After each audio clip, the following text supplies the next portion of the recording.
Salam alaikum wa rahmatullahi wa barakatuh. Tout d'abord, je tiens à m'excuser du retard avant de rentrer dans le vif du sujet.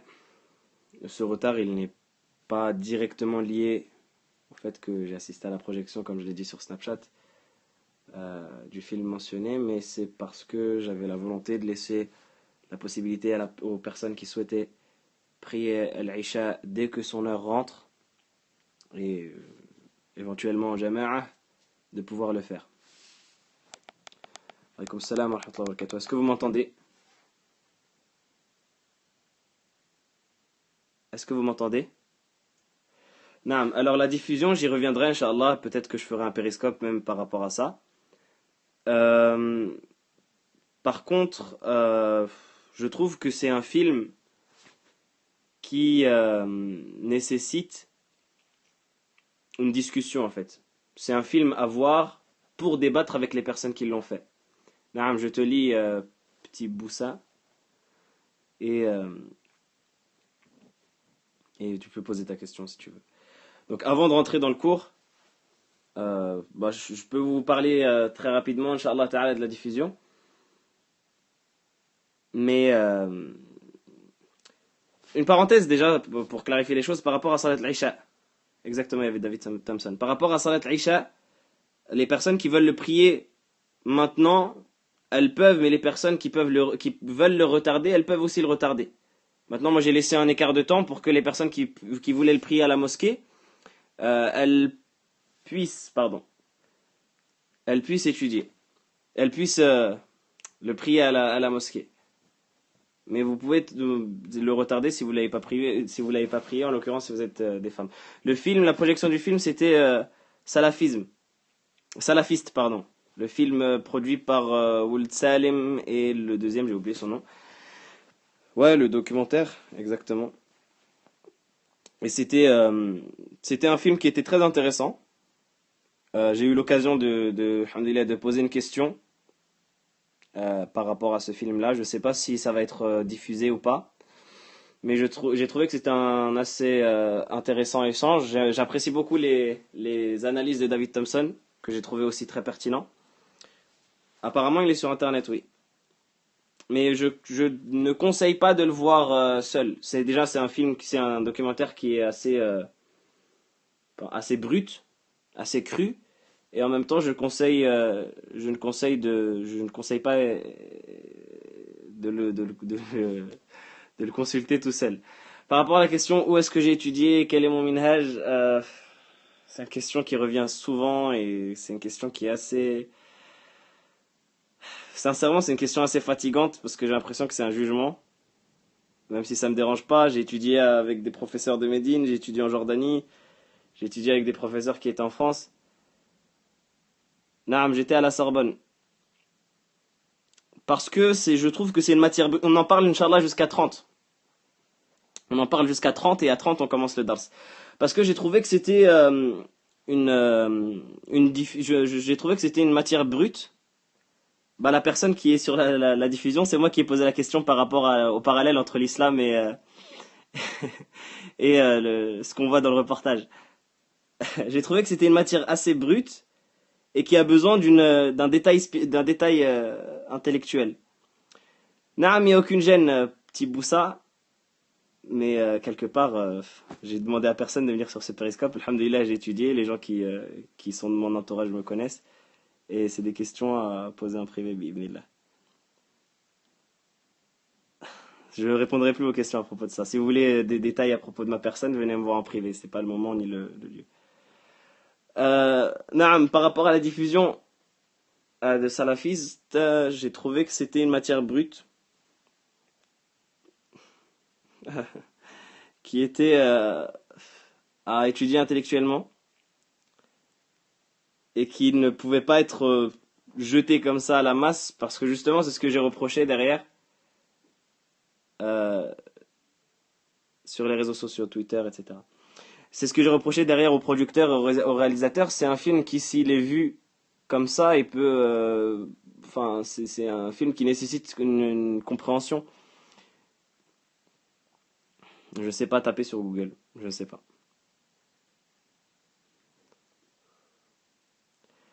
c'est pas qu'il peut être mal interprété, c'est qu'en fait, ils font un parallèle assez dérangeant. Et d'ailleurs, j'en ai discuté avec David Thompson qui était d'accord avec moi sur ce point. Ils font un parallèle assez dérangeant entre, au début du film, ils disent on va décrire nos ennemis. On va décrire nos ennemis pour les connaître, etc. etc. Et pendant les 40 premières minutes du film, ils vont nous montrer des peines légales qui sont établies en islam, des peines qui font partie du droit musulman. Et donc c'est en gros, toute personne qui adhère à ces choses-là, c'est l'ennemi, donc les musulmans sont les ennemis. Et de fil en aiguille, ça pousse à considérer... bon, au final, ça met les gens devant leur paradoxe, ça met les gens devant leur hypocrisie un peu, qui est de considérer qu'il y a une différence entre les peines légales qui sont appliquées dans les pays aujourd'hui qui appliquent la charia et l'islam entre guillemets modéré. Et dans la fin de ma question, justement, je disais, est-ce que pour être musulman modéré, il faut occulter les parties de la religion qui sont de notre religion et qui font partie du droit musulman, ou est-ce qu'il faut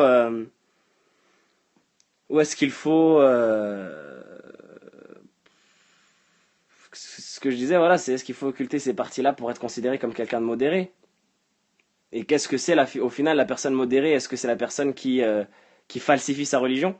Et c'est ce que David Thompson me disait. Il me disait au final, ce que la République veut de nous aujourd'hui, c'est d'être musulman sans être musulman. Il n'a pas répondu justement à ma question. Il a esquivé le sujet. Exactement, c'est ça le problème. C'est qu'on fait des concessions par rapport à nos croyances. Il est 30, donc on va rentrer dans le sujet. Pour ceux qui venaient d'arriver, le début de la discussion, c'était à propos de la projection du film salafiste à la Sorbonne. Et Inch'Allah, là, ça va être à propos du tafsir, notre cours hebdomadaire. طيب الحمد لله رب العالمين وأصلي وأسلم على أشرف الأنبياء والمرسلين وعلى آله وأصحابه أجمعين أما بعد. Donc on commence, bi'idhnillahi ta'ala, une nouvelle séance de notre assise sur le tafsir. Inch'Allah, on y reviendra à la fin. Donc on s'était arrêté la dernière fois à la fin de Surat al-Fatiha. Avec plaisir. Alaykoum salam wa rahmatullahi wa barakatuh. Et on allait commencer dans Surat al-Duha. Donc aujourd'hui, on va commencer bi'idhnillah dans le tafsir de Surat al-Duha. Qui peut me rappeler brièvement quelques points qu'on avait dit par rapport à al-Fatiha, notamment à la fin d'al-Fatiha? Très brièvement, comme ça on perd pas de temps avec la révision.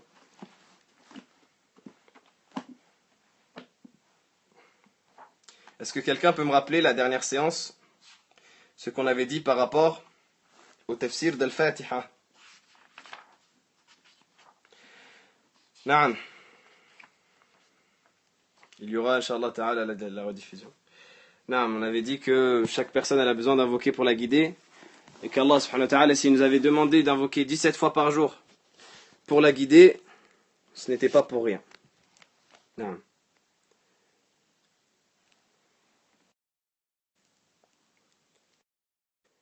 Est-ce que vous m'entendez?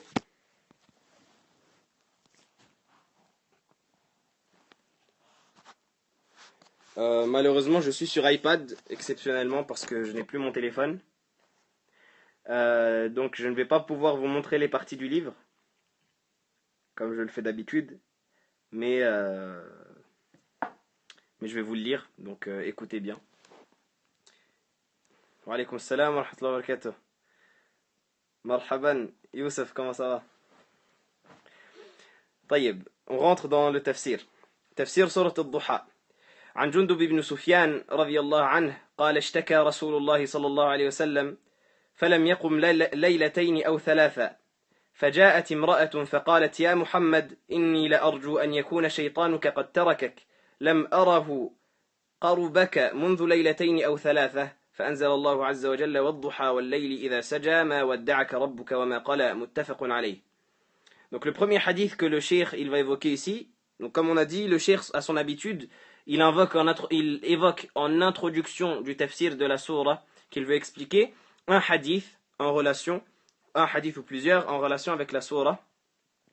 Donc ici il a évoqué le hadith de Jundub ibn Sufyan qui dit le prophète sallallahu alayhi wa sallam n'a pas pu, euh, à cause d'un mal qu'il ressentait, prier la nuit, 2 nuits consécutives ou 3. Le titre du livre, c'est le tafsir de Cheikh Salih al-Usaymi. Donc il dit, il n'a pas pu prier la nuit comme il le faisait d'habitude, 2 nuits ou 3, parce qu'il ressentait un mal, il n'était pas en capacité de le faire. فجاءت امرأة فقالت يا محمد إني لأرجو أن يكون شيطانك قد تركك. Pendant cette période-là, la révélation n'est pas descendue sur le prophète sallallahu alayhi wa sallam. Donc la révélation qui avait l'habitude de descendre sur le prophète sallallahu alayhi wa sallam ne lui a pas été révélée. Et donc une femme est venue et lui a dit, oh Muhammad, j'espère que c'est ton shaitan, ton diable qui t'a délaissé. Yani, cette femme-là qui faisait partie des polythéistes, elle a voulu se moquer du prophète sallallahu alayhi wa sallam. Donc ça nous apprend que les moqueries envers le prophète sallallahu alayhi wa sallam, elles ne sont pas d'aujourd'hui. Elles étaient même de l'époque du prophète sallallahu alayhi wa sallam. Et elles resteront jusqu'à la fin des temps parce que c'est une sunna d'Allah subhanahu wa ta'ala qu'il y ait des gens qui s'opposent au message qu'il a révélé au prophète. Donc cette femme-là, pour se moquer du prophète sallallahu alayhi wa sallam, a dit, j'espère que c'est ton shaitan qui t'a délaissé, ton diable. Donc elle prétend que le prophète sallallahu alayhi wa sallam recevait la révélation de la part d'un diable. Donc c'était au final des insufflations sataniques. C'est ce que cette femme-là parmi les polythéistes prétendait. Elle a dit, j'ai vu qu'il ne s'est pas approché de toi depuis 2 nuits ou 3. فأنزل الله عز وجل, Allah à ce moment-là a révélé, والضحى والليل إذا سجى ما ودعك ربك وما قلى. Par al-duha, je jure par al-duha, ainsi que par la nuit et ce qu'il couvre. Donc al-duha, ce qu'on peut traduire par l'aube. Ma wadda'aka rabbuka wa ma qala, ton Seigneur ne t'a pas délaissé, pas même qu'il ne t'a détesté. Et ce hadith est rapporté. Là, c'est une petite coupure, c'est parce que sans faire exprès, ça a lancé l'application Twitter. Donc ce hadith-là est rapporté par le Bukhari et Muslim. Taïb.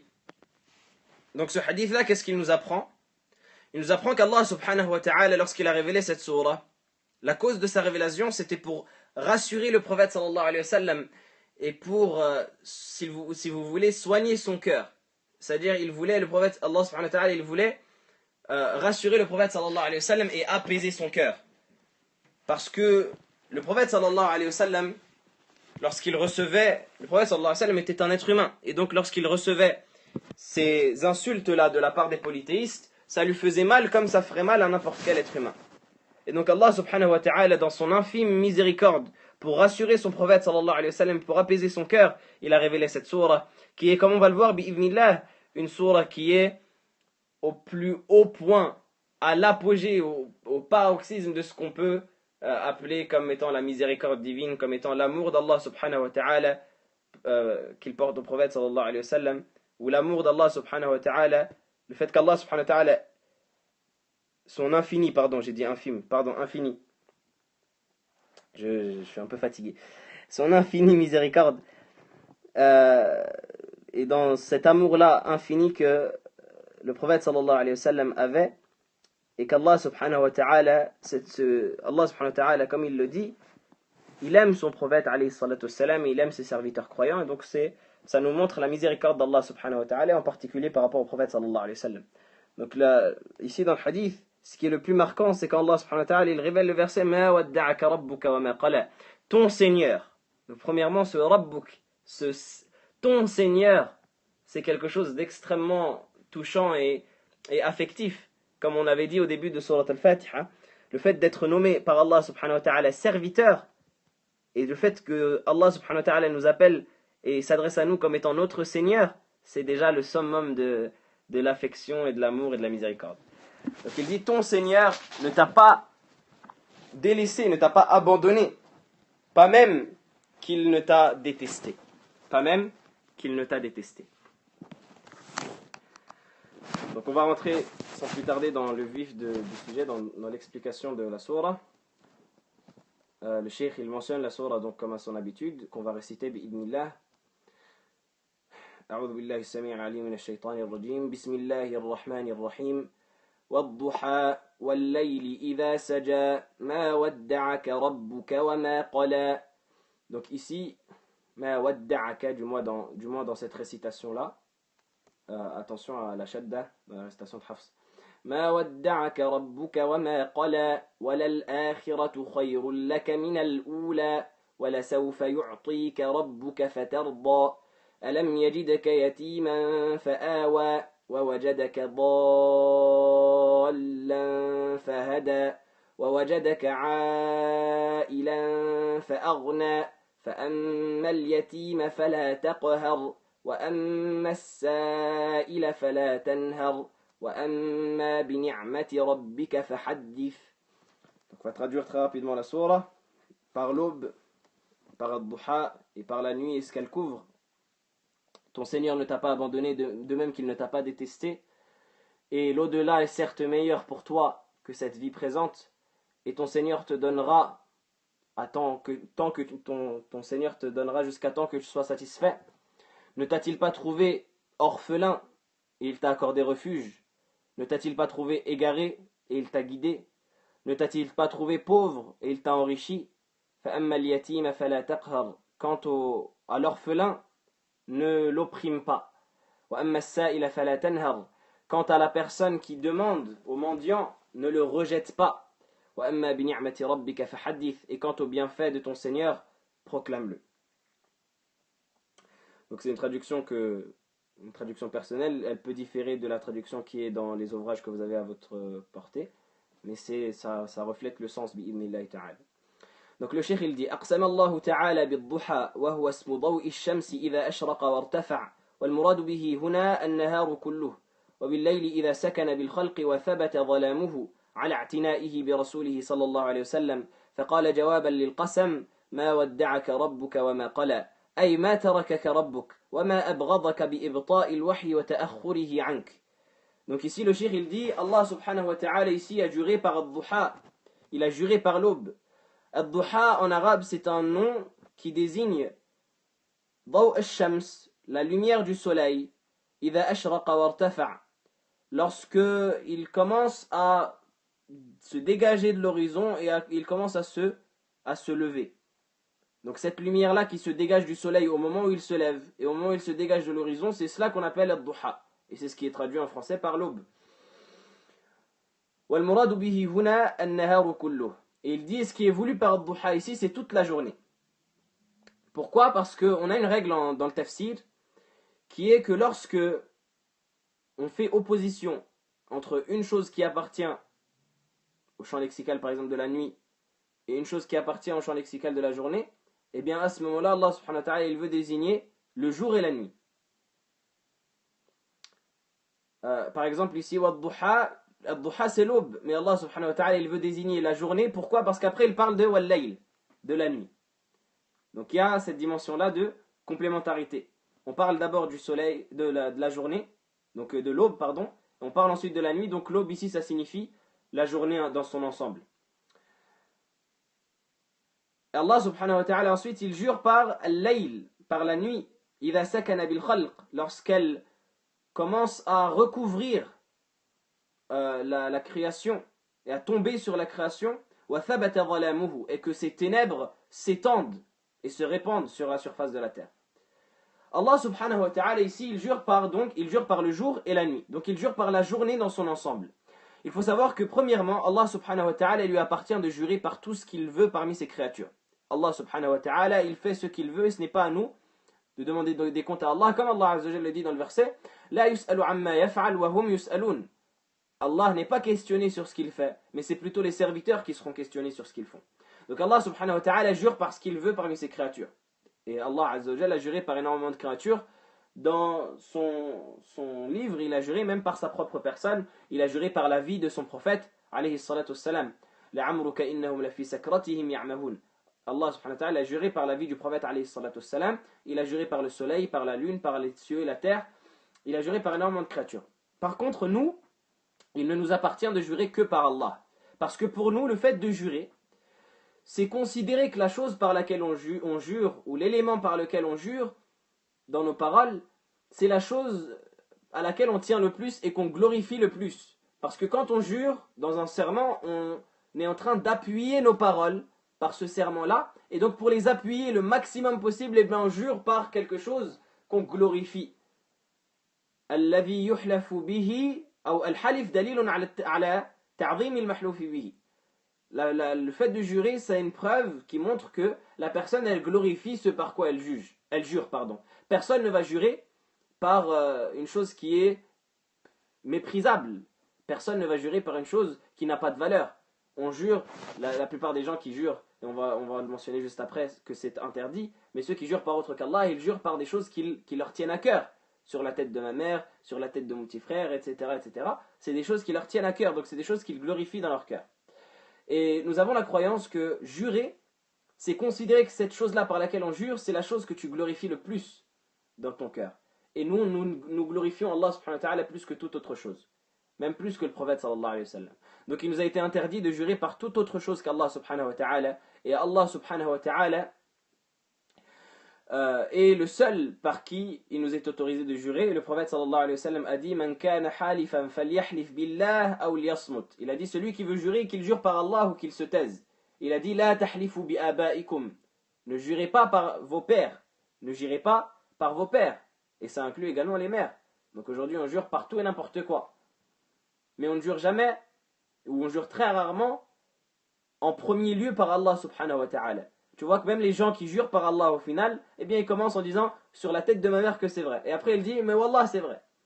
Ça montre qu'au final, quelque part, eh bien il a donné un rang, dans sa parole du moins, pas forcément dans son cœur et dans son adoration, mais dans sa parole du moins, il a donné un rang supérieur à sa mère qu'Allah subhanahu wa ta'ala. Et c'est pour ça que c'est considéré comme du shirk asghar, du shirk mineur, du polythéisme mineur, qui ne n'amène pas à la mécréance, qui ne sort pas de l'islam, mais ça reste un acte qui est grave. Et donc on ne doit jurer que par Allah subhanahu wa ta'ala, ou par ses attributs tabaraka wa ta'ala, ou toute chose qui est relative à Allah subhanahu wa ta'ala.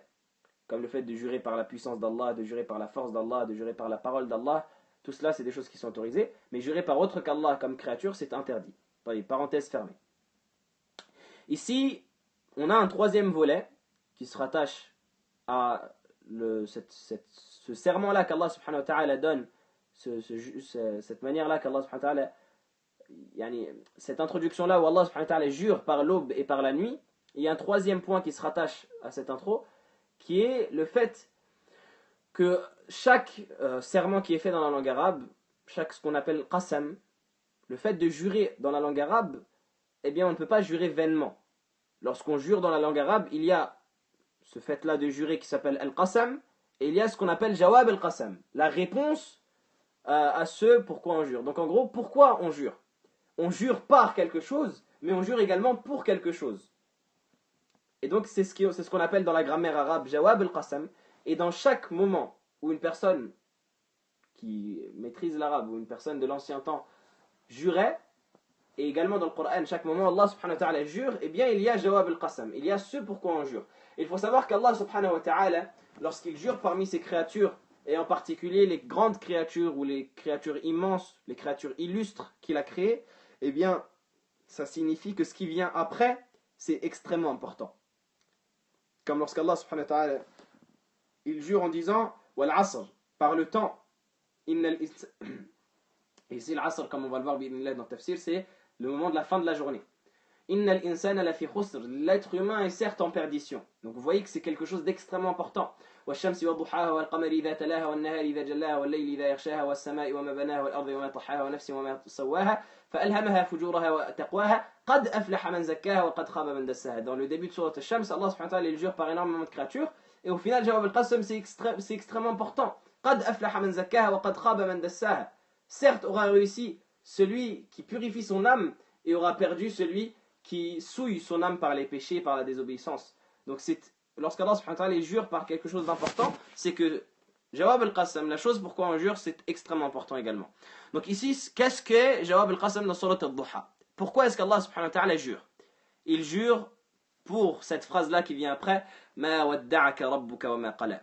Ton Seigneur ne t'a pas abandonné, pas même qu'il ne t'a détesté. Ay ma tarakaka rabbuk wa ma abghadaka bi ibta'il wahyi wa ta'akhurihi ank. Ton Seigneur ne t'a pas détesté et il n'a pas éprouvé de haine envers toi dans le fait que, bien sûr, ces formulations-là, il ne faut pas comprendre une ressemblance entre Allah subhanahu wa ta'ala et ses créatures. On formule ainsi parce que la langue française nous pousse à formuler ainsi lorsque je dis éprouver, mais il ne faut pas comprendre le sens apparent, bien évidemment, même si la haine et le fait de détester, ce sont des attributs d'Allah subhanahu wa ta'ala, mais le fait de dire éprouver, c'est une connotation qui est exclusivement pour les créatures, et il est connu, bien évidemment, dans le chapitre des noms et des attributs, qu'on a pu voir et qu'on verra bi'idhnillahi ta'ala à d'autres reprises, qu'Allah subhanahu wa ta'ala a des attributs qui lui sont propres et qui sont différents des attributs des créatures. Donc ici, il dit ton Seigneur ne t'a pas délaissé et ton Seigneur ne t'a pas détesté dans le fait que la révélation s'est un peu retardée. Allah subhanahu wa ta'ala, il rassure le prophète sallallahu alayhi wa sallam. Ne pense pas que le fait que la révélation a été retardée et que la révélation ne t'a pas été faite ces 2 nuits ou ces 3 nuits-là où tu ne l'as pas reçue, eh bien ça signifie que Allah t'a détesté ou que Allah t'a délaissé. Ne pense pas cela. Allah subhanahu wa ta'ala, il rassure ici son prophète. وَهَذَا لَهُ مِنْ رَبِّهِ فِي الدُّنْيَا ثُمَّ بَشَّرَهُ بِمَا لَهُ فِي الْآخِرَةِ فَقَالَ وَلَلْآخِرَةُ خَيْرٌ لَكَ مِنَ الْأُولَى. Donc ici le cheikh il dit, et cela c'est donné au prophète sallallahu alayhi wa sallam dans ce bas monde. Ces choses-là, elles sont données au prophète sallallahu alayhi wa sallam dans ce bas monde. Le fait qu'Allah subhanahu wa ta'ala ne l'a pas détesté. Donc ça veut dire qu'Allah subhanahu wa ta'ala l'aime. Et le fait qu'Allah subhanahu wa ta'ala ne l'a pas délaissé, ça veut dire qu'Allah subhanahu wa ta'ala est avec lui. Dans ce bas monde, Allah subhanahu wa ta'ala est avec son prophète. Et il aime son prophète. Alayhi salatu wassalam. Donc ça c'est dans ce bas monde. Et dans l'au-delà, Allah subhanahu wa ta'ala lui fait à nouveau des belles annonces. ثم بشره بما له في الآخرة فقال وللآخرة خير لك من الأولى. Allah subhanahu wa ta'ala a alors annoncé à son prophète alayhi salatu wassalam, après cela, les bonnes nouvelles qui l'attendent dans l'au-delà. Et il lui a dit وَلَلْآخِرَةُ خَيْرٌ لَكَ مِنَ الْأُولَى. L'au-delà pour toi est certes meilleur que la vie d'ici-bas. L'au-delà est meilleur pour toi que la vie d'ici-bas. ولسوف يعطيك ربك من مظاهر الإنعام ومقامات الإكرام في الآخرة فترضى وإلى هنا تم جواب القسم بمثبتين بعد منفيين. Il dit, et Allah subhanahu wa ta'ala, il dit ensuite, et ton Seigneur te donnera certes jusqu'à temps que tu agrées, que tu sois satisfait. C'est-à-dire, ton Seigneur te donnera tellement de bienfaits, tellement d'honneur dans l'au-delà, que tu seras satisfait.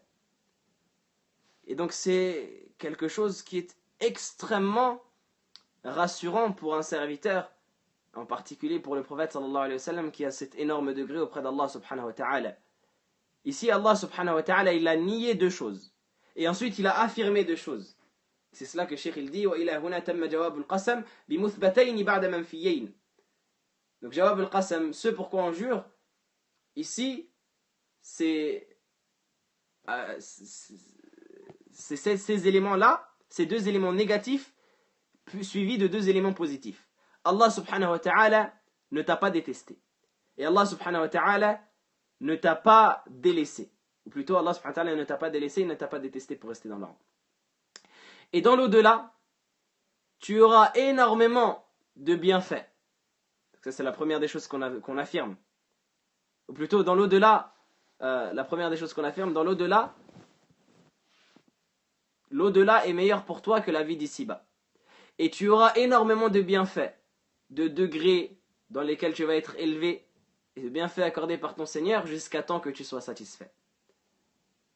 Ça montre à quel point Allah subhanahu wa ta'ala il rassure son prophète alayhi salatu wassalam. Et ça nous apprend à nous aussi qu'au final Allah subhanahu wa ta'ala est avec nous tant qu'on est avec lui. Tabaraka wa ta'ala, wa la yansuranna Allahu man yansuruhu. Allah subhanahu wa ta'ala dit, Allah donnera victoire à celui qui donne victoire à ses prescriptions. Et que la personne, il faut qu'elle comprenne qu'Allah subhanahu wa ta'ala est le détenteur des cieux et de la terre. Allah subhanahu wa ta'ala possède les royaumes des cieux et de la terre. Et Allah subhanahu wa ta'ala peut très bien donner à la personne dans ce bas monde. Mais Allah subhanahu wa ta'ala préfère aux croyants l'au-delà. Et c'est pour cela qu'il y a une célèbre parole des savants que vous connaissez sûrement, qui dit que Allah subhanahu wa ta'ala donne ce bas monde à qui il aime et à qui il n'aime pas. Il donne ce bas monde à des gens qu'il aime et à des gens qu'il n'aime pas. Il y a des non-musulmans, des personnes qui insultent Allah et qui ont énormément de richesses dans ce bas monde. Parce que ce bas monde ne vaut rien auprès d'Allah subhanahu wa ta'ala. Ce bas monde, comme il est rapporté dans le hadith, s'il valait auprès d'Allah subhanahu wa ta'ala ne serait-ce que l'aile d'un moustique, Allah subhanahu wa ta'ala n'aurait pas donné à un mécréant une gorgée d'eau. Mais Allah, ce bas monde, il ne vaut rien auprès d'Allah subhanahu wa ta'ala. Le prophète sallallahu alayhi wa sallam, il dit Ala inna ad-dunya mal'una, mal'unun ma fiha. Ce bas monde en entier est maudit et tout ce qu'il contient est maudit. Illa dhikrullahi wa ma walah wa alimun wa muta'allim. Sauf l'évocation d'Allah et tout ce qui s'y rapporte comme adoration, etc. Une personne qui enseigne la science, qui est savant, et une personne qui étudie la science. Donc ce bas monde, il ne vaut rien auprès d'Allah subhanahu wa ta'ala. Et l'au-delà est meilleur pour les personnes qui ont compris le message d'Allah subhanahu wa ta'ala. Comme Allah azza wa jalla dit وَمَا هَذِهِ الْحَيَاةُ الدُّنْيَا إِلَّا لَهْوٌ وَلَعِبٌ وَلَلدَّارُ الْآخِرَةُ خَيْرٌ وَإِنَّ الدَّارَ الْآخِرَةَ لَهِيَ الْحَيَوَانُ لَوْ كَانُوا يَعْلَمُونَ. Allah subhanahu wa ta'ala il dit ce bas monde n'est que distraction et amusement. Et l'au-delà est meilleur. La demeure future est en vérité meilleure. Et c'est en vérité cette demeure future-là qui est la véritable vie, si seulement ils savaient. Si seulement ils savaient ces personnes-là qui sont trompées par les futilités de ce bas monde. Si seulement ils savaient ces personnes-là qui se laissent avoir par l'apparat et par l'attrait futile et éphémère de ce bas monde. Si seulement ils savaient que l'au-delà est meilleur pour eux. Si seulement ils savaient que la véritable vie c'est l'au-delà. Et c'est pour cela qu'Allah subhanahu wa ta'ala nous rapporte la parole du mécréant lorsqu'il viendra le jour de la résurrection. Et il se rendra compte qu'au final, cette vie-là qu'il a passée dans ce bas monde, c'est quelque chose qui est passé en un clin d'œil. Qu'est-ce que c'est 60 ans, 70 ans, même 100 ans, même 100 ans, pardon, même 200 ans. Qu'est-ce que c'est par rapport à l'éternité? Et donc il se rendra compte à quel point sa vie d'ici-bas était futile. Et qu'est-ce qu'il dira auprès d'Allah subhanahu wa ta'ala? Il dira Ya laytani qaddamtu li hayati. Il dira si seulement j'avais fait des œuvres pour préparer ma vie, pour préparer ma véritable vie. Il dit ici pour préparer ma vie, li hayati. Il n'a pas dit pour préparer mon au-delà. Il n'a pas dit pour préparer ma deuxième vie. Il a dit ma vie tout court. C'est quelqu'un qui est dans l'au-delà, c'est quelqu'un qui est mécréant et qui vient le jour de la résurrection. Alors pourquoi est-ce qu'il dit pourquoi est-ce qu'il ne dit pas ma deuxième vie? Pourquoi est-ce qu'il ne dit pas ma vie future? Parce qu'il se rend compte qu'au final, la véritable vie et la seule vraie vie, c'est la vie de l'au-delà. Ici, ce n'est pas une vie. Ici, on est là comme examen, pour subir un examen, pour subir un test. On est là pour être testé. تبارك الذي بيده الملك وهو على كل شيء قدير الذي خلق الموت والحياة dans la suite des versets pardon الذي خلق الموت والحياة ليبلوكم أيكم أحسن عملا وهو العزيز الغفور. Allah subhanahu wa ta'ala ici il dit dans Surat al-Mulk تبارك الذي بيده الملك, que soit glorifié, que soit sanctifié celui qui a entre ses mains la royauté, qui est capable de tout, celui qui a créé la mort et la vie pour vous tester, pour vous mettre à l'épreuve et voir qui sera d'entre vous meilleur en œuvre. Et c'est le glorieux, le grand, Al-Aziz, le puissant, Al-Ghafour, le pardonneur. Donc tout cela, c'est ce qu'on peut tirer du verset où Allah subhanahu wa ta'ala nous dit وَلَلْآخِرَةُ خَيْرٌ لَكَ مِنَ الْأُولَى. En parlant au prophète sallallahu alayhi wa sallam, l'au-delà est meilleur pour toi que ce bas monde, mais ça nous concerne quelque part aussi, nous aussi bien évidemment, parce que le Coran est adressé parfois en premier lieu au prophète alayhi salatu wassalam, mais à toute la communauté en deuxième temps. Il dit ثم شرع يذكره. Et aussi avant de continuer la suite de la sourate, il y a un point très important que les ulama évoquent dans la science d'al-balagha, la science de l'éloquence en langue arabe, par rapport au verset où Allah subhanahu wa ta'ala dit ما ودعك ربك وما قلى. Allah subhanahu wa ta'ala ici, si on traduit littéralement, il dit ton Seigneur ne t'a pas délaissé. Et là, vous allez méditer sur la profondeur de la langue arabe et à quel point la langue arabe, c'est une langue qui est riche, c'est une langue qui est profonde, c'est une langue qui est extrêmement... et surtout la parole d'Allah subhanahu wa ta'ala qui est extrêmement étonnante. À quel point la parole d'Allah subhanahu wa ta'ala est élaborée, ce n'est pas pour rien que le Coran est considéré comme un miracle. Ici, Allah subhanahu wa ta'ala, il dit, si on traduit littéralement, Ma wadda'ak, ne t'a pas abandonné, Rabbuk, ton Seigneur, wa ma qala, et n'a pas détesté. Et non pas ne t'a pas détesté. Pourquoi? Parce que on a le verbe qala et on a le verbe wadda'a. Le verbe wadda'a qui signifie abandonner et le verbe qala qui signifie détester. طيب. Wadda'a, on a après le pronom lié, الضمير المتصل, qui vient après, qui désigne le prophète sallallahu alayhi wa sallam. Wadda'a, ka, le ka, il désigne le prophète alayhi salatu wa sallam. C'est l'équivalent du te, ou l'équivalent du te dans il ne t'a pas détesté. Ça renvoie au prophète alayhi salatu wa sallam. Donc dans wadda'a ka, on a il ne t'a pas détesté. Ça c'est clair. Mais dans qala, le verbe dans wadda'a ka, on a il ne t'a pas abandonné. Wadda'aka, abandonné. Toi, il ne t'a pas abandonné. Mais dans le verbe qala qui signifie cette fois détester, eh bien, on n'a pas de ka. On n'a pas ma wadda'aka rabbuka wa ma qalaka. On a wa ma qala tout court. On a le verbe sans le pronom. Donc c'est comme si on traduit littéralement, on disait ton Seigneur ne t'a pas abandonné et il n'a pas détesté. Les ulama de la langue arabe, ils disent qu'Allah subhanahu wa ta'ala, pour marquer son affection au prophète sallallahu alayhi wa sallam, Allah azza wa jal a fait en sorte que même le verbe détester, eh bien, il ne soit pas collé au pronom du prophète alayhi salatu wa sallam. Pour vous montrer à quel point c'est fort. Même dans la formulation. Eh bien, Allah subhanahu wa ta'ala, pour marquer l'affection, il a fait en sorte que le verbe détester, il ne soit même pas collé au pronom du prophète alayhi salatu wa sallam, pour montrer à quel point c'est impensable et impossible que Allah subhanahu wa ta'ala déteste son prophète alayhi salatu wassalam. طيب, la suite de la surah, Allah subhanahu wa ta'ala, le cheikh, pardon, il dit ثم شرع يذكره بما امتن به عليه في الدنيا فقال ألم يجدك استفهام تقرير أي وجدك يتيما لا أم لك ولا أب بل مات أبوه وهو حمل وماتت أمه وهو صغير لا يقدر على القيام بمصالح نفسه. Le cheikh il dit ensuite, Allah subhanahu wa ta'ala évoque ensuite, à la suite de ces versets-là, les bienfaits qu'il a donnés à son prophète alayhi salatu wassalam dans ce bas monde. En disant, Alam yajidk, ne t'a-t-il pas trouvé orphelin et il t'a accordé refuge? Cette formulation-là, c'est une formulation qu'on appelle en arabe istifham taqrir et qui est également en français sous le nom de la question rhétorique. C'est une question de laquelle on n'attend pas une réponse. On veut juste que la personne, elle reconnaisse les faits. C'est ce qu'on appelle istifham taqrir. Lorsque par exemple le père il dit à son fils, ne t'ai-je pas nourri pendant que tu étais enfant? Ne t'ai-je pas vêti? Bien sûr c'est Allah subhanahu wa ta'ala qui nourrit et qui vêtit, mais vous comprenez le sens de ma phrase. Lorsque le père il rappelle cela à son fils, eh bien on ne peut pas imaginer que le fils il dise non. C'est même pas une possibilité de dialogue ça n'ouvre même pas au dialogue, c'est une question rhétorique qui veut simplement appuyer la chose. Donc c'est ce qu'on appelle en arabe istifham taqrir. Istifham taqrir. C'est-à-dire, il t'a véritablement trouvé ainsi orphelin. Quel est l'orphelin en islam? L'orphelin en islam, c'est celui qui a perdu son père alors qu'il n'a pas atteint l'âge de la puberté. C'est celui qui a perdu son père alors qu'il n'a pas atteint l'âge de la puberté. Donc celui qui a perdu sa mère, ce n'est pas un orphelin yatim au sens propre, c'est un autre terme en arabe.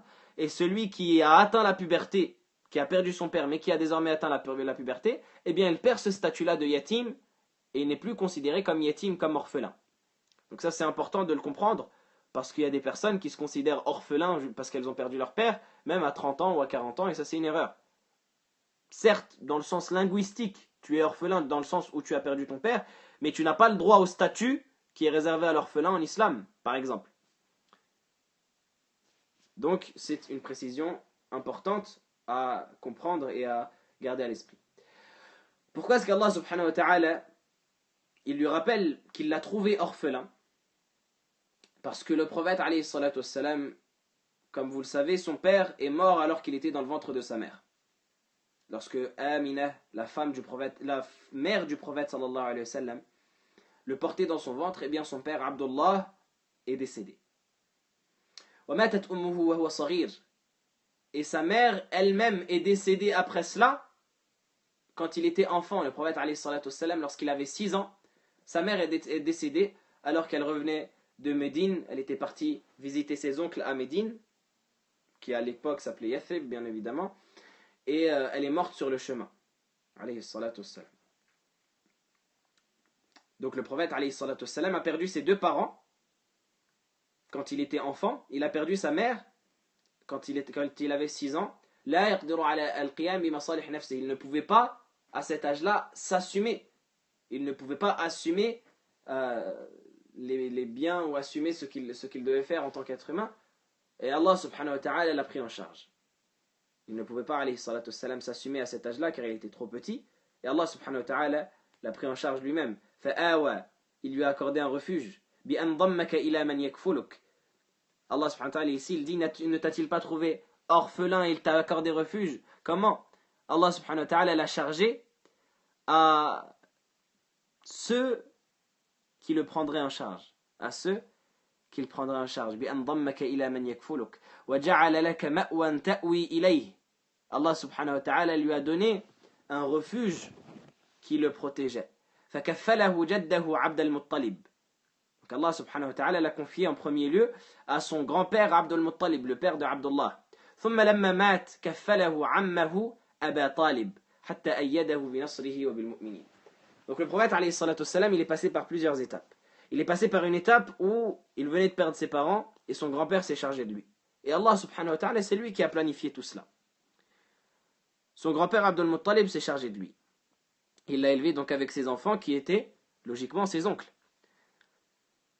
Lorsque Abd al-Muttalib est décédé, il a confié la charge du prophète Muhammad sallallahu alayhi wa sallam au plus proche de ses enfants qui était Abu Talib, celui en qui il avait le plus confiance, qui était Abu Talib, qui était une personne très correcte et très gentille, malgré le fait qu'elle est morte mécréante, qu'Allah subhanahu wa ta'ala nous en préserve, et qu'elle occupe, par l'intercession du prophète sallallahu alayhi wa sallam, le degré le plus faible en enfer, comme le prophète alayhi salatu wa sallam a dit, qu'Allah subhanahu wa ta'ala a agréé son intercession par rapport à son oncle Abu Talib pour le bien qu'il lui a fait durant sa vie, et Allah subhanahu wa ta'ala a agréé son intercession, et il a fait que Abu Talib occupe le plus faible des degrés de l'enfer, et ce degré-là, c'est que Abu Talib reçoit en enfer un châtiment qui consiste à ce qu'on lui place en dessous de la plante de ses pieds une braise ardente, tellement ardente que son cerveau même bout, que ça fait bouillir son cerveau,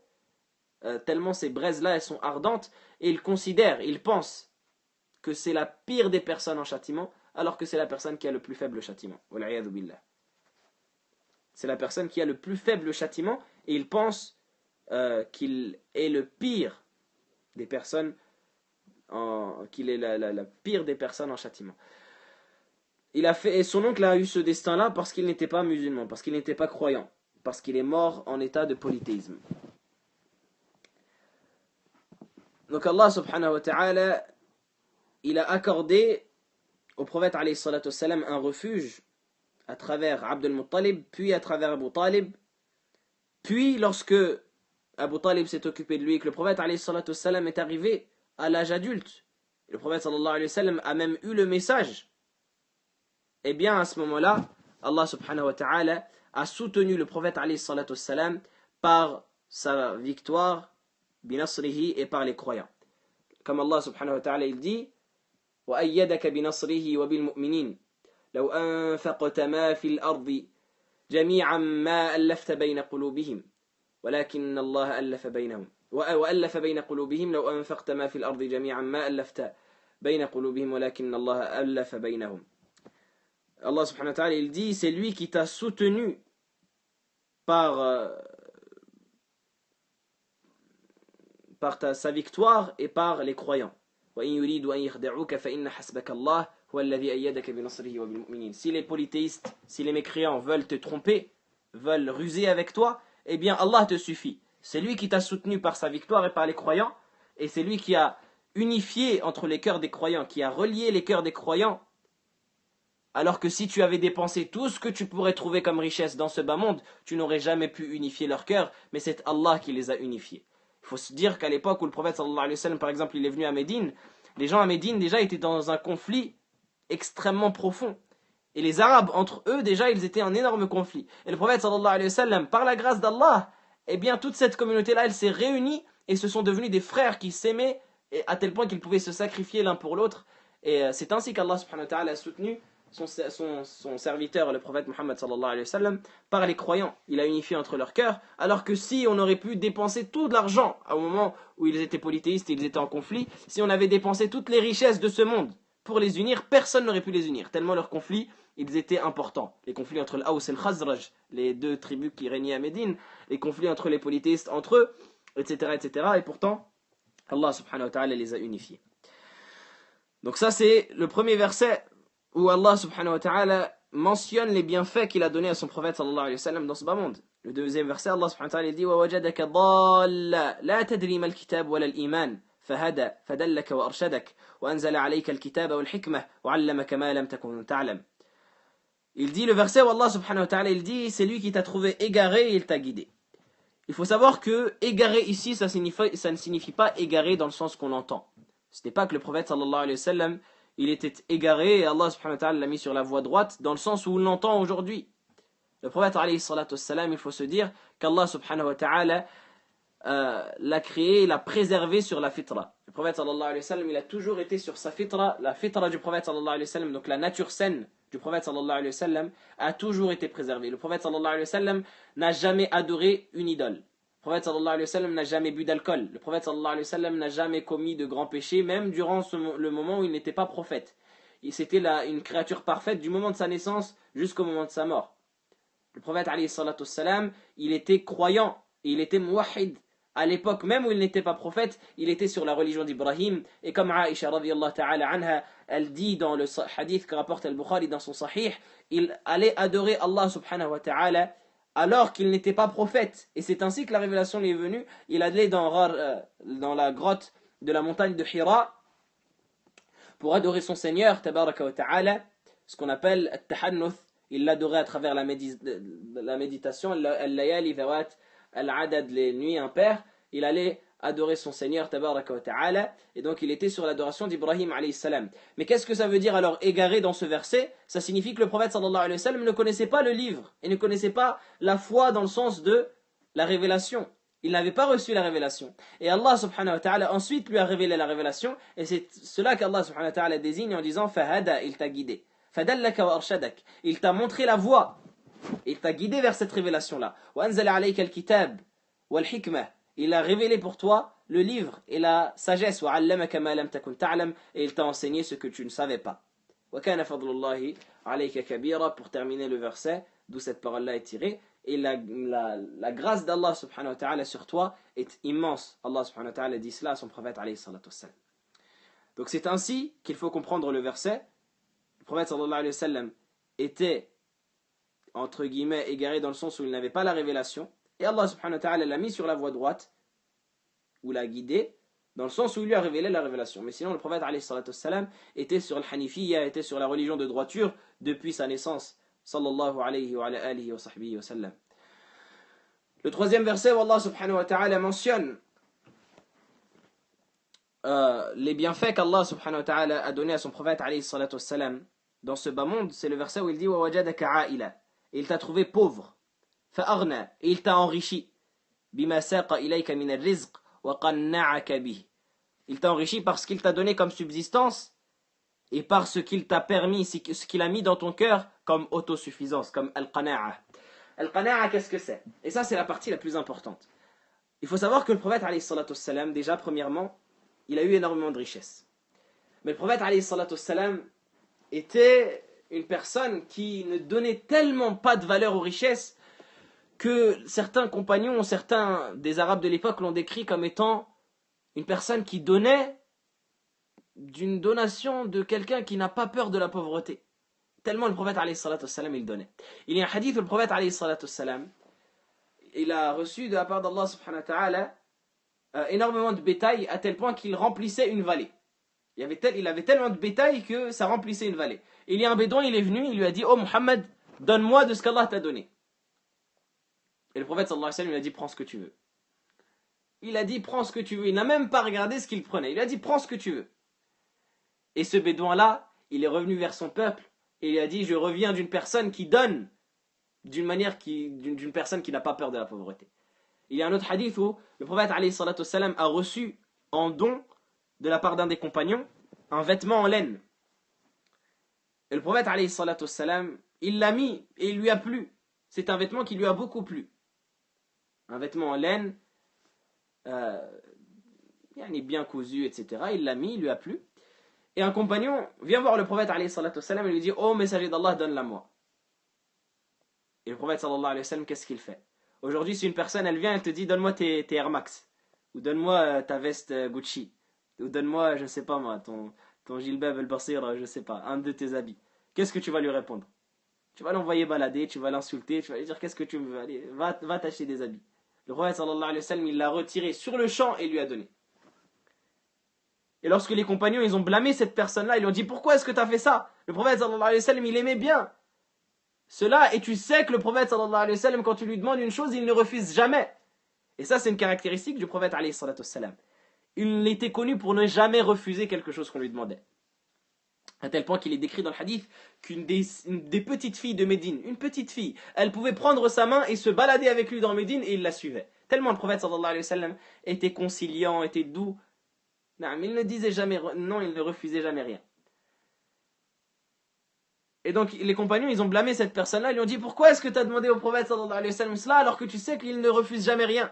Il a dit: parce que je veux que ça me sert de linceul, parce que ça, c'est un vêtement qui a touché le corps du prophète sallallahu alayhi wa sallam, et donc pour la bénédiction, je veux que ça me sert de linceul. Et effectivement il a été enterré dans ce vêtement, radiyallahu ta'ala anhu, wa arda, qu'Allah ta'ala l'agrée, ainsi que tous les compagnons. Donc ça nous montre à quel point le prophète sallallahu alayhi wa sallam, Allah subhanahu wa ta'ala lui a donné des richesses, mais il avait ce qu'on appelle al-qana'a. Et ça, c'est la plus grande des richesses. La suffisance. Le fait de se contenter de ce qu'Allah subhanahu wa ta'ala nous a donné. Dans le hadith que rapporte At-Tirmidhi dans ses sunan, où le prophète sallallahu alayhi wa sallam, il enseigne à Abu Hurayra 5 principes par lesquels il aura le bonheur. Il lui enseigne 5 principes fondamentaux. Et dans ces principes-là, il lui dit: Warda bima qasamahu Allahu lak takun aghna an-nas. Et sois satisfait de ce qu'Allah t'a donné comme subsistance, tu seras le plus riche des hommes. Si tu veux être le plus riche des hommes, ne cherche pas les richesses. Ne cherche pas à courir derrière l'argent. Le prophète sallallahu alayhi wa sallam, il dit: le fils d'Adam, s'il avait eu une rivière entière, ou une vallée entière plutôt, remplie d'or, il aurait demandé la deuxième. Il aurait cherché à en avoir une deuxième, et ne remplira la bouche du fils d'Adam que la terre. Et Allah accepte le repentir de celui qui se repent. On dit cela pourquoi? On dit une personne qui court derrière les richesses et qui pense que c'est comme cela qu'elle va s'enrichir, eh bien, cette personne-là, elle ne va jamais atteindre la richesse. Parce que tant que tu auras, peu importe ce que tu as comme richesse, tu vas toujours vouloir plus. La personne qui a des milliers d'euros, elle veut des millions. La personne qui a des millions, elle veut des milliards. La personne qui veut des milliards, elle veut des trilliards, etc., etc. Et on le voit aujourd'hui avec toutes les personnes qui représentent le capitalisme, avec toutes les personnes qui courent après les richesses, on voit qu'elles ne sont jamais rassasiées. Et même elles n'ont pas le bonheur. Et on a eu l'occasion déjà de parler, pour ceux qui suivent le compte sur Snapchat, on a eu l'occasion de parler sur le véritable bonheur. Et on a mentionné que ces personnes-là, elles n'ont pas le bonheur. Elles ont des richesses, énormément de richesses, mais elles n'ont pas le bonheur. Pourquoi? Parce que le véritable bonheur, c'est de se contenter de ce qu'Allah subhanahu wa ta'ala nous a donné. Al-qana'a. C'est pour cela que dans le verset qu'on a mentionné dans la story sur Snapchat, le verset où Allah subhanahu wa ta'ala il dit: celui qui fait des bonnes œuvres, homme ou femme, tout en étant croyant, eh bien Allah, on lui fera vivre une bonne vie. Al-Hassan al-Basri, rahimahullah, il expliquait la bonne vie ici en disant: elle recevra al-qana'a. La personne, elle sera satisfaite de ce qu'Allah lui a donné. C'est cela la bonne vie. C'est pour ça que quand tu vas dans des pays qui sont sous-développés, des personnes qui sont pauvres, tu vois qu'elles sont heureuses. Elles n'ont rien. Les enfants, ils jouent avec des canettes. Ils font des claquettes. Ils se font des chaussures en sac plastique. Ils ont des haillons pour se vêtir. Les gens, ils vivent sous des maisons qui sont fabriquées avec des pneus et avec des bouts de bois. Mais ils sont contents, ils sont heureux, ils sourient. Alors que la personne qui a des milliards, tu vois qu'elle est tout le temps renfrognée, elle n'est jamais apaisée, elle est tout le temps stressée. Pourquoi? Parce que la personne qui est pauvre, elle a le qana'a.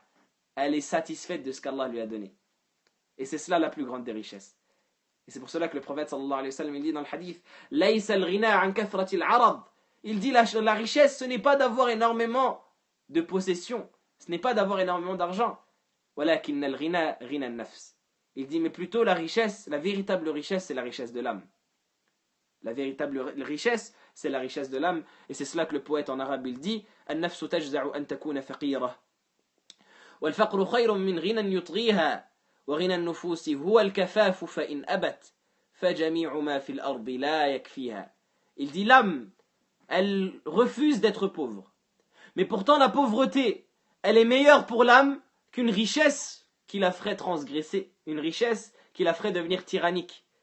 Et la richesse de l'âme, c'est cela la véritable richesse.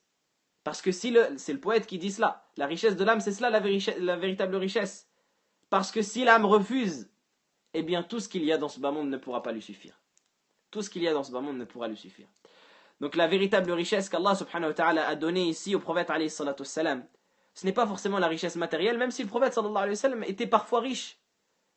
Et il faut savoir que le prophète sallallahu alayhi wa sallam aussi, il est passé par des phases où il était extrêmement pauvre. À tel point qu'il est rapporté dans Tirmidhi qu'il y a une famine terrible qui a touché les compagnons, à tel point que les compagnons, ils mettaient une pierre sur leur ventre pour ne pas ressentir la faim. Et les compagnons, ils sont allés voir le prophète sallallahu alayhi wa sallam pour se plaindre et lui dire, Ya Rasulallah, regarde ce qui nous touche comme famine. On a tellement faim qu'on met des pierres sur notre ventre pour calmer notre faim. Et là, les compagnons, ils ont levé leurs vêtements pour montrer au prophète sallallahu alayhi wa sallam qu'ils avaient attaché une pierre sur leur ventre. Véritablement, au sens propre, pour calmer leur faim. Et le prophète sallallahu alayhi wa sallam, là, il lève son vêtement et il voit qu'il avait attaché 2 pierres sur son ventre.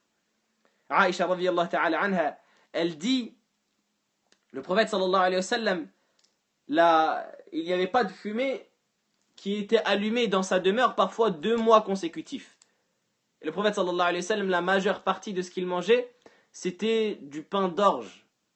Et le prophète sallallahu alayhi wa sallam, il n'a jamais mangé je ne sais pas comment on pourrait traduire ça en français pour vous donner une idée, mais c'est pour dire le prophète sallallahu alayhi wa sallam n'a jamais mangé de véritable pain.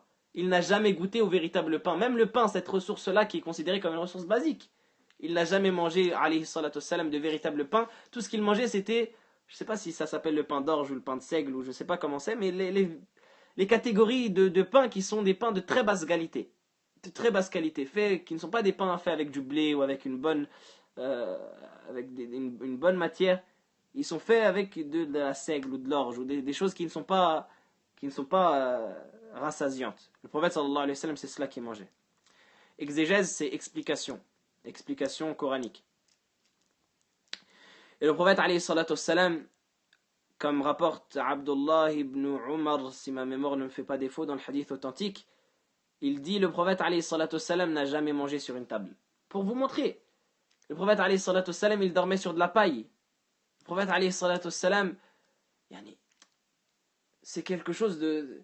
Le prophète alayhi salatu wassalam, dans des hadiths qu'on va voir, Inch'Allah ta'ala, plus tard dans les sourates qui suivent, le prophète alayhi salatu wassalam, il subissait la pauvreté encore pire que les compagnons. Et pourtant, il restait patient.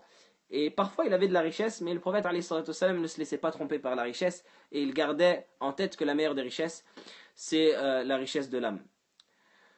Une petite parenthèse pour vous dire que malheureusement, je suis sur tablette comme je vous l'ai mentionné, et la batterie commence à devenir faible, et le chargeur apparemment a l'air de ne pas fonctionner. Ma tablette charge, mais la batterie ne fait que de baisser. Donc là, je suis à 2%, ça a l'air de tenir un peu, mais si ça coupe, en tout cas, c'est un problème de batterie comme d'habitude. Vous commencez à avoir l'habitude pour les personnes qui me suivent. Donc ça, c'est les 3 versets où Allah subhanahu wa ta'ala, lui... Ce n'est pas fini, hein. On termine jusqu'à que la batterie coupe, et au moment où ça coupera, je continuerai la suite, Inch'Allah, la semaine prochaine. Donc ce n'est pas fini, le cours n'est pas fini. Allah subhanahu wa ta'ala, après lui avoir rappelé ces 3 bienfaits-là qu'il a donnés dans ce bas monde, il lui dit وَمَنْ آوَاكَ وَهَدَاكَ وَأَغْنَاكَ فَحَقُّهُ مُقَابَلَةُ نِعْمَتِهِ بِالشُّكْرِ. Il dit, le cheikh, il dit, le sens des versets, c'est que celui qui t'a accordé refuge, qui t'a guidé et qui t'a enrichi, eh bien, il mérite, tabaraka wa ta'ala, que tu remercies ces bienfaits-là et que tu sois reconnaissant par rapport à ces bienfaits-là, justement, en montrant ta reconnaissance. ومنه ما ذكره الله عز وجل في قوله فأما اليتيم فلا تقهر. Et parmi les choses qui font que la personne elle montre sa reconnaissance, le fait d'exploiter les bienfaits d'Allah subhanahu wa ta'ala pour faire le bien. Et le fait de ne pas transgresser, de ne pas désobéir à Allah. Ça fait partie des choses qui montrent la reconnaissance. Parce que la reconnaissance, elle se fait par 3 principes.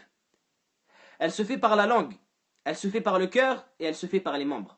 La reconnaissance par rapport aux bienfaits d'Allah subhanahu wa ta'ala. Comment remercier Allah? On remercie Allah par la langue, par les membres et par le cœur. On remercie Allah subhanahu wa ta'ala par le cœur en ayant la croyance et la certitude que le bienfait il provient d'Allah. Et que tout bienfait qui touche la personne, ça provient d'Allah subhanahu wa ta'ala uniquement. Et en sachant que tout ce qui va nous apporter le bienfait parmi les causes, ben ça reste des causes. Mais derrière c'est Allah subhanahu wa ta'ala qui a voulu pour nous ce bienfait-là. Par la langue, en reconnaissant à voix haute ce bienfait-là, comme on va le voir dans le dernier verset, quant au bienfait de ton Seigneur, proclame-le, en le proclamant à voix haute, en parlant de ce bienfait-là, et en attribuant le bienfait à Allah. À chaque fois qu'une personne elle vient, elle te dit, Masha'Allah, comment tu as eu ça? Eh bien tu dis, c'est par la grâce d'Allah. Comment est-ce que tu as pu avoir ce poste? Par la grâce d'Allah. Tu attribues le bienfait à Allah.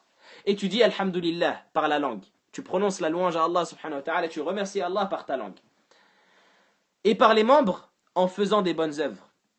C'est ainsi qu'on remercie les bienfaits d'Allah subhanahu wa ta'ala.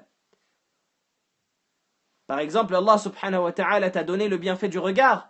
Eh bien, utilise le regard pour les choses qu'Allah subhanahu wa ta'ala aime. Pour lire le Coran, pour regarder tes parents avec un regard de douceur, pour regarder des cours, par exemple, pour regarder des personnes parler de religion, etc. Et on remercie également le bienfait en ne l'utilisant pas dans l'interdit. Allah subhanahu wa ta'ala t'a donné le bienfait du regard. N'utilise pas ce bienfait pour transgresser, c'est ainsi que tu remercieras Allah subhanahu wa ta'ala. Ne regarde pas le haram. Ne regarde pas les choses qui sont haram, qui sont illicites. Allah subhanahu wa ta'ala t'a donné le bienfait de l'ouïe. Utilise ton ouïe pour écouter le Coran et ne l'utilise pas pour écouter les choses qui sont illicites, comme la musique, comme la médisance, comme la calomnie, comme toutes ces choses-là. Allah subhanahu wa ta'ala t'a donné le bienfait de tes membres. Prie avec tes membres. Allah subhanahu wa ta'ala t'a donné le bienfait de tes mains. Lève tes mains pour invoquer Allah. Et n'utilise pas tes mains pour frapper les gens injustement, pour voler, pour fumer, pour commettre ces choses-là avec tes membres, etc., etc., etc. Vous avez compris le principe.